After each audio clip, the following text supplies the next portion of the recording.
BBOR Black Box Online Radio, coming to you from West Virginia at heart and from around the globe.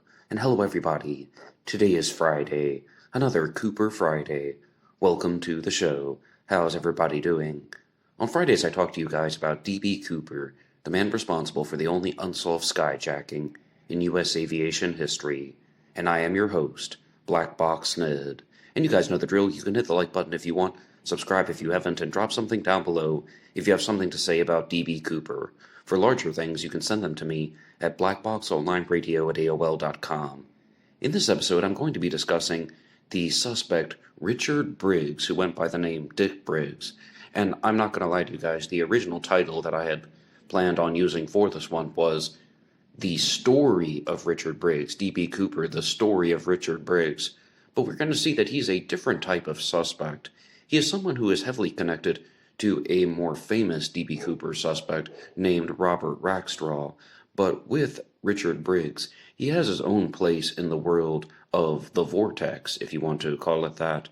And there is a post that was written about him on Distractify that was talking about a D.B. Cooper documentary that came out several years ago, and that is the famous D.B. Cooper, Where Are You? And again, talking about Robert Rackstraw as a suspect. And Richard Briggs has also been mentioned multiple times by the case breakers, who are the people pushing the agenda with Robert Rackstraw. But let's be clear, that was not some type of discovery that was made by the case breakers and their leader, Tom Colbert. Robert Rackstraw is a suspect that has been discussed all the way back to the 1970s. And that's really where D.B. Cooper's story begins, because on November 24th of 1971, a man using the name Dan Cooper boarded a plane going from Portland to Seattle. He handed a note to a flight attendant stating that he had a bomb and he was hijacking the plane. He demanded $200,000 and 4 parachutes, and he has successfully obtained that in Seattle. Then when the plane was flying southbound again, he parachuted into the night over some part of the Pacific Northwest, which some people believe is southern Washington. Other people think that it was northern Oregon. But Dick Briggs enters the vortex because of a very different reason. He made a very bold claim that he was able to know the location of some of the money that D.B. Cooper had.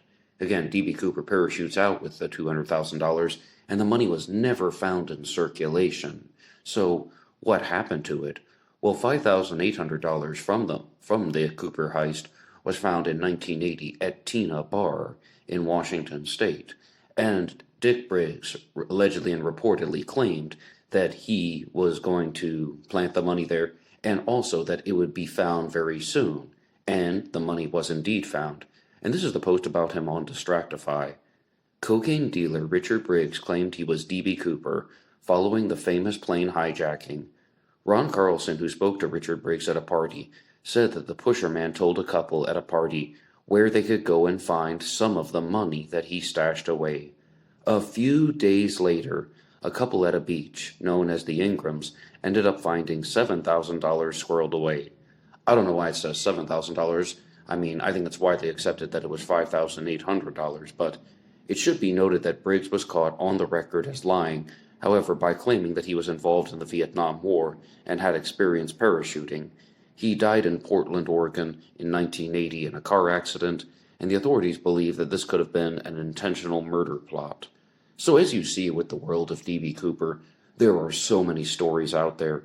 There are so many stories that are going to be connected to this case, but I'm just taking a step back because when I hear these types of claims that prior to the discovery of the money that was found at Tina Bar, this guy claims that he knows where it is, that he stashed the money himself. He claims that he was D.B. Cooper, and stating that it's going to be found soon, meaning that it's in an easily discoverable area. Well, are those not reasons to consider that he may have actually been D.B. Cooper? Because, as I said, this was going to be called The Story of Richard Briggs, because he was going to be looking about how he might have had made comments about the D.B. Cooper case, but this guy is actually providing something that seems like it has some cause for investigation. He's providing some information that gets you curious. When I look at photos of Richard Briggs, I definitely don't think that he resembles D.B. Cooper, although things like hairstyles and mustaches can be altered. I mean, that's one strike against him, though. I don't think he matches a lot of the physical appearance, but you guys just heard that there. Let's see if we can find anything else. There is an article that's written about him on the Pasadena Star News website, pasadenastarnews.com, and it says, the first D.B. Cooper story that Tom Colbert ever heard was at a party in Oregon in 1980. A drug courier named Richard Briggs claimed to be D.B. Cooper, and he predicted that the money from the Cooper case was about to be discovered. The theory was that Cooper wanted the money found so investigators would think that he drowned after the jump and the money washed up downriver. Well, this is quite different than the first post, which states that he stashed the money. I mean, I guess you would have to put both of them together and reconcile the information by saying that he stashed the money, but it was, again, a distraction, a deviation, something that was like a false clue, because I always remember the quote from Darren Schaefer, the host of the show The Cooper Vortex, when he says that, I wish they had never found that money. I wish they had never found the money at Tina Bar because it provides absolutely no answers in the D.B. Cooper case, and it only leads to more questions. It's like, how did that money get there?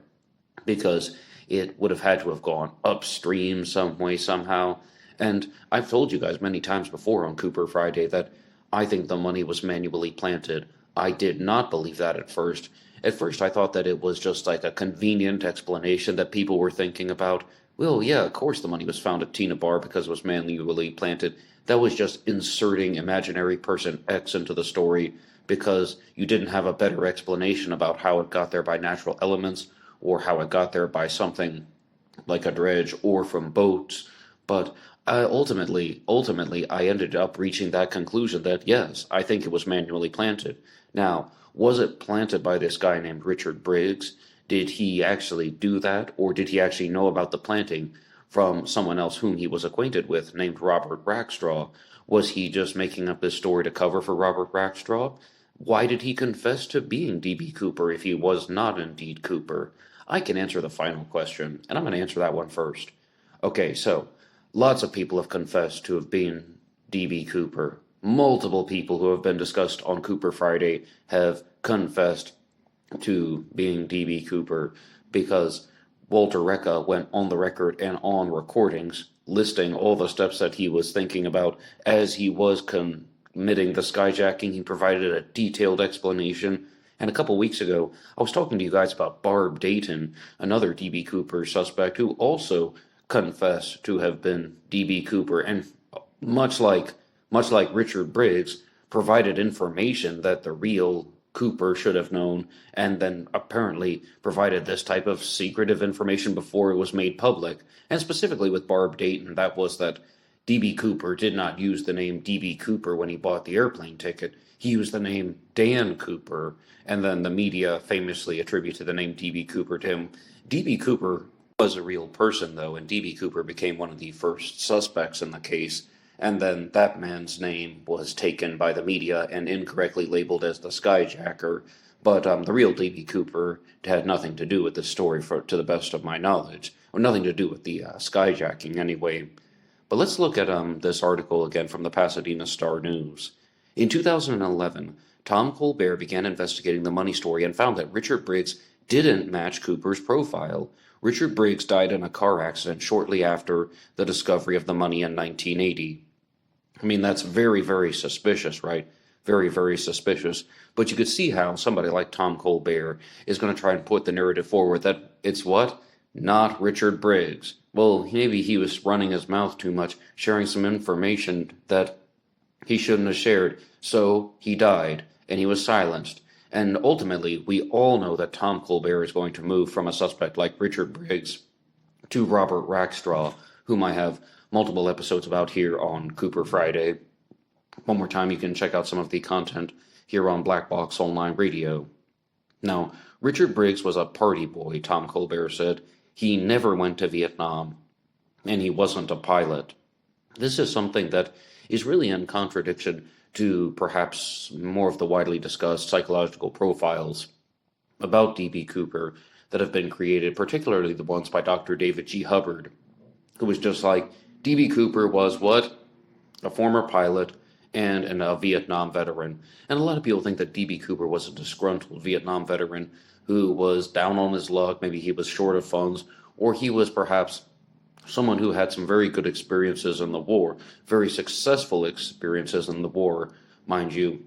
I'll correct myself because I don't think they were good experiences, but maybe D.B. Cooper was a decorated Vietnam veteran, and being a pilot would have allowed D.B. Cooper to understand all of the aviation components of the airplane because Cooper would be talking about a lot of aviation related terminologies when he was on the airplane and saying things like he knows where the oxygen tanks were. He wants the plane to fly at 10,000 feet with the landing gear down and the flaps down. And, there are just so many things that show that D.B. Cooper understood things about airplanes. And I think that this quotation here relates to the first article that I was discussing, saying the stuff about parachuting and being in Vietnam. What it sounds like they're trying to say is Richard Briggs was somebody who told wild stories, and he was somebody who said things that were not true, so it wouldn't be out of the question for him to lie. And, the other point that I've said before is that I think people lie about being D.B. Cooper because D.B. Cooper didn't kill anyone. It's not like pretending to be the Zodiac killer where the Zodiac murdered people. D.B. Cooper threatened to kill people. He said he was going to blow up the plane if he didn't get his demands, but he didn't actually murder anyone. So I think it's just easier for people to make up these stories. But let's go back to the article here. Tom Colbert said he spent 8 months investigating Richard Briggs. It was Briggs's friend that caught Colbert's eye. That friend was a decorated Army pilot who served in Vietnam. He had a long arrest record, including possession of explosives and a charge for forging a pilot's license in Fullerton, California. And he had once been questioned by the FBI. Richard Briggs's friend was named Robert Rackstraw. As it turns out, Rackstraw has an uncle named Ed Cooper. And, can I just throw in an interjection there? What does that have to do with being D.B. Cooper? You know someone named Ed Cooper? Maybe if you had an uncle named Dan Cooper, you'd have something to say. Like, really, the name Cooper is a common English name. Have you not met somebody who had the last name Cooper in your life, and his name is Ed? Was it Edward, Edmund? Maybe he went by Ned at some points. Wonderful name, but I don't think that that's any... He had an uncle named Ed Cooper, so what? So I just have to throw that in there. Tom Colbert remembers telling his wife Donna that this could be it. Colbert began amassing a team, he says, over the years, and worked with 13 former FBI agents, former U.S. Marshals, former U.S. attorneys, former police detectives, and journalists on the case. That's a bunch of fluff and a bunch of noise. I've been talking about Tom Colbert and the Case Breakers for a very long time, and this stuff is all theater. All this stuff about how they just have this team of 40 investigators compiled of former FBI agents and journalists. It's all theater. It's just putting on a show because the quality of the material that they produce and their press releases and what they share to the general public is piss poor. It's tying a ribbon on a giant piece of shit, if I can be very clear. And I'm specifically thinking about his observations in the Zodiac case, where he was, again, not even talking about his own discoveries. In the Zodiac case, Tom Colbert took the suspect of somebody else named Chris Avery, who shared his information with a journalist named Dale Julin, and then the Case Breakers publicized it. And with Robert Rackstraw as a D.B. Cooper suspect, it also seems like they are doing something very similar, because, as I said, Robert Rackstraw was a widely discussed D.B. Cooper suspect back in the 1970s. When I responded to the show In Search Of, which I think that was made in 1977, it's the one that was hosted by Leonard Nimoy.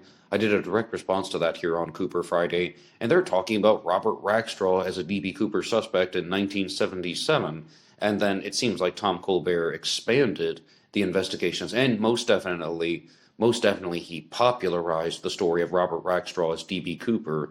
But for Richard Briggs is the friend of Robert Rackstraw, who is a cocaine dealer and has confessed to being D.B. Cooper. Robert Rackstraw never confessed to have been D.B. Cooper.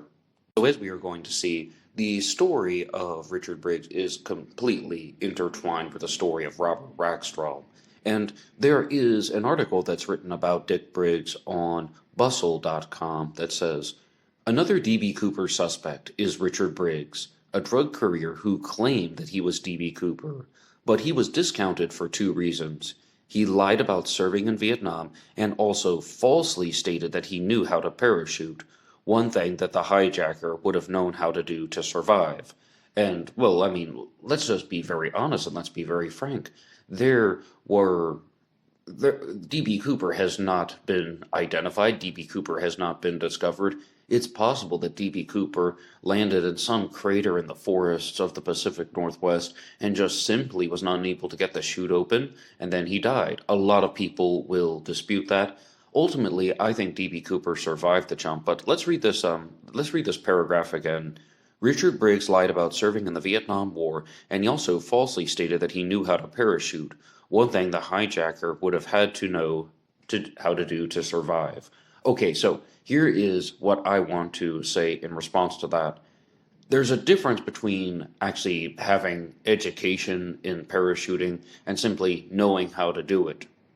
Now, if they mean that he had never actually come forward with anything public that would have demonstrated his knowledge to other people's satisfaction, just because he had not been trained in this, just because he had not been educated in this in a formal way, that does not mean that he didn't know how to parachute, because you don't know what other people are learning, you don't know what's in someone else's mind.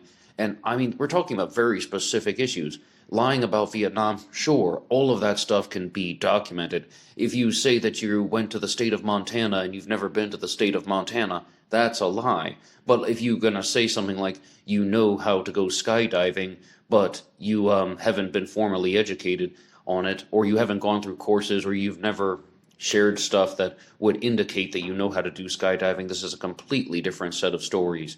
This is a completely different set of issues. So, I mean, I would think that it would still be possible for somebody to know how to parachute, even if they have not had jumping experience that was documented on the records. Someone could have walked them through it. Someone could have talked to them about it. Someone could have shared information as to how and why this took place. But as far as the jumping goes, I completely get it. I get what they're trying to say. I follow the train of thought. But there are other D.B. Cooper suspects out there who did not have a very strong background in parachuting. How about Milton Vordahl, one of the most widely discussed D.B. Cooper suspects, who is mostly incorporated into the D.B. Cooper story because of his connections to Boeing and Rem Crew Titanium. And specifically, he would have had an explanation for the rare metallic particles that were found on D.B. Cooper's tie. And with somebody like Richard Briggs, I mean, how did those get there?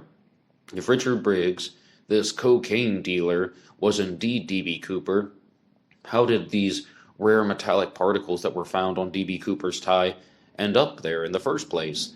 The best explanation that I heard was from one of you guys in the comments section by saying that D.B. Cooper may have been touching metallic surfaces on the plane, and then when he was adjusting his tie and also taking it off, he would have touched the knot and left the metallic particles there.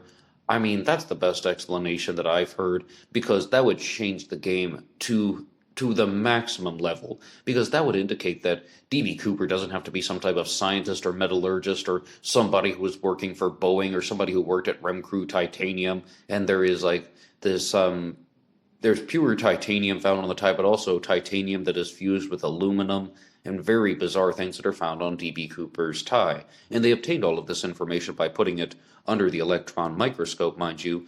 But with somebody like Richard Briggs, does he fit into that? Let's say if it didn't come from a metallic surface on the plane, what kind of background does this guy have that would lead to the metallic particles? So that's a big strike against him. And the next one that I would like to do is go over to an article called "So Who is D.B. Cooper?" that was written by Esquire magazine. Well, for starters, his name isn't even D.B. Cooper. He's always remained unidentified, and he bought an airline ticket using the name Dan Cooper, but because of a media misunderstanding, it was believed that his name was D.B. Cooper. For lack of a real name, it stuck. As the Netflix documentary D.B. Cooper, Where Are You? Points out, even if D.B. Cooper had survived the jump, and it's highly unlikely he didn't, he'd be about 95 years old today, so most likely he isn't even alive now. And I mean, in terms of probability, it's D.B. Cooper would most likely be dead. It's possible, though. It's possible. But over the years, there have been thousands of leads and suspects and confessions investigated by the FBI and amateur sleuths who have become obsessed with the case. Such is the urban legend that there's even an annual CooperCon where fans meet up to debate their own theories. Over the years, the finger of suspicion has fallen on people like Lynn Doyle Cooper, aka L.D. Cooper, an ex-army man who told his niece that he was planning something very mischievous the day before the stunt. Barb Dayton, a trans woman and pilot who had been prevented from becoming an airline pilot because of her transgender operation, or the deathbed confessions of people like Dwayne L. Weber and Walter Recca. It turns out that a lot of people wanted to take credit for the heist as well. It makes for a cool story, right? I mean, I think that this just goes to show that there are some people out there who are serial liars, and there are people out there who are just trying to they're trying to do things to show off. And I was even discussing some of this stuff on the most recent Zodiac Monday, talking about the different types of liars: pathological liars, compulsive liars, white liars, and sociopathic liars. And I don't think that this stuff is very sociopathic in the sense that it's not a giant web of lies that is used to manipulate and deceive. Instead, it's something that's done where someone is trying to improve their own image. So perhaps you could call it narcissistic lying if that is indeed what these people are doing. And compulsive lying would be just about trying to maintain the balance in relationships, telling people what they want to hear because they don't want a fight to break out. Pathological lying, I think that would also fit into this, because pathological lying is almost to the point where somebody has a disease or a medical condition where they're telling lies nonstop, even in situations where they don't need to lie. And of course, I think the most appropriate one for all of these stories would be chronic lying. Chronic lying just meaning frequent lying. And there are many people out there. I'm sure you've met people in your personal life who are chronic liars who just frequently say things that are untrue, and they're doing it out of habit, like habitual lying, but they really don't always seem to benefit from things. So there's a lot of overlap, and there are a lot of crossing boundaries with things like chronic lying, pathological lying, and narcissistic lying. But in the Netflix docuseries, it focused on a person named Richard Briggs, who is discounted. As it turned out, he was lying about being D.B. Cooper. He also lied about being in the Army in the Vietnam War, and he lied about being able to parachute. It also suggests that it could have been a Canadian person who used the plane ticket, who used for the plane ticket the name Dan Cooper, which was named after a Canadian jet fighter comic book hero who jumped out of planes in escapades. All right, so then let's go back to Richard Briggs here, because he is the man of this Cooper Friday. And this is really just kind of zoning in on two things that everybody seems to be sharing all around the internet. All right, he's a habitual liar, so therefore everything is discredited. I don't discredit people purely based on that, because D.B. Cooper was indeed a criminal, and criminals don't always tell the truth. I mean, I don't think this guy has the strongest physical resemblances. I also think that, I mean, you really need more than just saying that he stashed some of the money and then it was found and then he died. If anything, that would make me suspicious that somebody wanted to silence him, which I think is exactly what Tom Colbert was saying. And I've not spoken very highly of Tom Colbert in this episode, but at the very least, you can follow the patterns of thinking. You can understand why people are saying what they're saying. And I want to know your response. What is your response to my challenge question about how just because somebody had never been formally trained for parachuting, does that mean that they didn't know how to do it? Does that mean that they didn't know how to do it?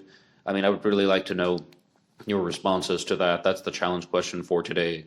And the final thing that I have for you is something that is unrelated. This also is going to tie into the concept of how there were multiple skyjackers across the 1960s and 70s. And I would like to give a shout out to longtime BBOR follower Batman66, who sent me an article from 1968 called Airline Spurn Shoot Wearer.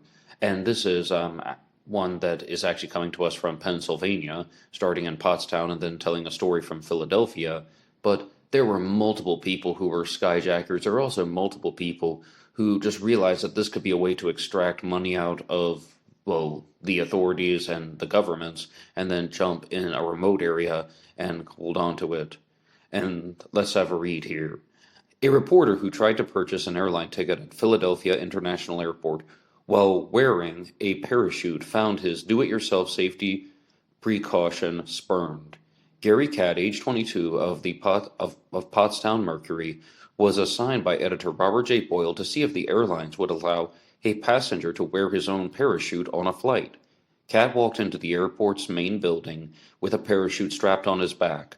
A security guard with a walkie-talkie followed him up the escalator to the main lobby, but apparently thought that he was just some kind of nut. The reporter stood in line at the United Airlines counter and felt the stares of several Army paratroopers in the line next to him. One finally asked where he was headed, and Catt said New York. You planning to get out somewhere between here and there? The straight-faced paratrooper asked. Catt tried to ignore him, along with the stares of other numerous passengers and passerbys, and a porter who backed up his hand truck 15 feet for a second look. When he reached the counter, a woman clerk asked him about the object on his back, which was a parachute, and he replied, It's my first trip. I'm scared. The girl called out to a manager who told Catt that he couldn't get a ticket unless he removed the parachute. Further argument didn't help, and Catt decided to try American Airlines. But again, he was confronted by the manager. This one told him that the parachute might create panic for other passengers as a result of a lack of faith in the reliability and safety of the airlines. Catt wouldn't check his parachute with his baggage, and he didn't get a ticket. He walked out of the building, and not before hearing a man ask another, Are they giving parachutes to all the passengers? So, as you see, this was something that was widely thought of. One thing that I guess a fair way of putting it is, I was actually really shocked that D.B. Cooper was not a unique person. Before I began investigating the D.B. Cooper case and talking about it on Cooper Friday, I thought that D.B. Cooper, did something that was very bold and very daring, and it's just a unique story in American history. The only thing that is unique about D.B. Cooper is that he wasn't identified. Maybe he was Richard Briggs all along. Let me know what you think about Richard Briggs in the comments section down below. But in the 60s and 70s, there were so many skyjackings, like, say, from Richard Floyd McCoy Jr. He happens to be one that comes to mind very quickly. But as far as these skyjackings go, people would get on planes, they would do something, bring an explosive device, just the way that D.B. Cooper did with his briefcase bomb, and say that they're hijacking the plane and they want parachutes. And they want to jump out over some part of the world, and then they just won't be tracked down. That's what they think. But the most notable thing about D.B. Cooper is he's the one that got away, and that's why people are still looking for him. But what do you think about Richard Briggs as a D.B. Cooper suspect? What do you think about Robert Rackstraw as a D.B. Cooper suspect? Put anything you want in the comment section down below. I would love to read your messages. And by the way, I have 2 episodes about Robert Rackstraw here on Black Box Online Radio. One of them is called D.B. Cooper Suspect Robert Rackstraw, where I just talk about some of the more widely discussed aspects of his suspect profile. And the other one is called D.B. Cooper and the Rackstraw Murder, where I look at a crime that Robert Rackstraw was accused of committing, the murder of Philip Rackstraw, which he was acquitted of. He was found not guilty of. But if I can be honest with you, I'm leaning toward the fact that Robert Rackstraw actually did commit that crime. And you can hear all about that in D.B. Cooper and the Rackstraw Murder here on Black Box Online Radio. Well, thank you so much for listening to this episode. And you can hit the like button and subscribe one more time. And also just share what you think about the Cooper story. And I am your host, Black Box Ned. And that will be all for me. Until next time.